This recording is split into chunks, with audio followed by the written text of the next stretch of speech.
திருவள்ளூர் மாவட்ட எல்லைக்குட்பட்ட பகுதிகளில் நடைபெற்று வரும் சாலை பணிகளுக்காக, அதாவது எண்ணூர் முதல் மாமல்லபுரம் வரை, அதே போன்று சென்னை முதல் திருப்பதி வரை நடைபெற்று வரும் சாலை பணிகளுக்காக திருவள்ளூர் மாவட்டத்தில் உள்ள பொதுப்பணித்துறைக்கு சொந்தமான ஏரிகளில் இருந்து 1 மீட்டர், அதாவது 3.5 அடி மண் எடுத்துக்கொள்ள மாவட்ட நிர்வாகம் அனுமதி அளித்துள்ளது.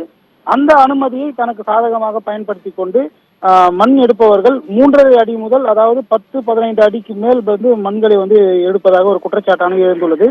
குறிப்பாக பெரிய அளவில் பள்ளங்களை தோண்டப்பட்டு அதிலிருந்து கிடைக்கும் மண் மூலம் 5,000 முதல் 10,000 வரை விலைக்கு விற்று தினந்தோறும் லட்சக்கணக்கில் லாபம் ஈட்டி வருகின்றனர் என்று ஒரு குற்றச்சாட்டாக எழுந்துள்ளது. மேலும் தற்போது ஊத்துக்கோட்டை வட்டத்திற்குட்பட்ட ஆவாஜிப்பேட்டை, அதே போன்று திருவள்ளூர், திருத்தணி உள்ளிட்ட 8க்கும் மேற்பட்ட குவாரிகள் அரசிடம் அனுமதி வாங்கிக் கொண்டு, அதாவது 3.5 அடி மட்டுமே மண் எடுத்துக் கொள்ள வேண்டும் அனுமதி வாங்கிக் கொண்டு பல அடிகளில் பள்ளங்கள் தோண்டப்பட்டு மண்களை எடுத்து விற்பனை செய்யப்பட்டு வருவதாக சமூக ஆர்வலர்கள் குற்றம் சாட்டியுள்ளனர். இதனால் நீர்வளம் பாதிக்கப்பட்டு விவசாயம் பாதிக்கப்படுவதுடன் வேகமாக செல்லும் லாரிகளால் அடிக்கடி விபத்துகள் ஏற்படுவதாகவும் ஒரு குற்றச்சாட்டு எழுந்துள்ளது.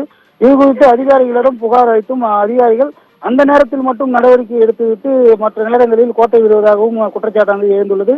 குறிப்பாக பார்க்க போனோமானால் உயர்நீதிமன்றம் ஒரு தீர்ப்பை கூட அளித்துள்ளது. அதாவது பொதுமக்கள் புகார் அளித்தால் 1 மாத காலத்திற்கு குறிப்பிட்ட அதிகாரிகள் மீது நடவடிக்கை எடுக்க வேண்டும் எனவும், அவ்வாறு தவறும் பட்சத்தில் அந்த அதிகாரி மீது நீதிமன்றத்தில் வழக்கு தொடரலாம் என ஒரு அறிவிப்பானதையும் வெளியிட்ட நிலையில் இதுபோன்று மண் அள்ளி செல்லும் நபர்கள் மீது உரிய விசாரணை நடத்தி நடவடிக்கை எடுக்க வேண்டும் என்று கோரிக்கை விடுத்துள்ளனர். பானு.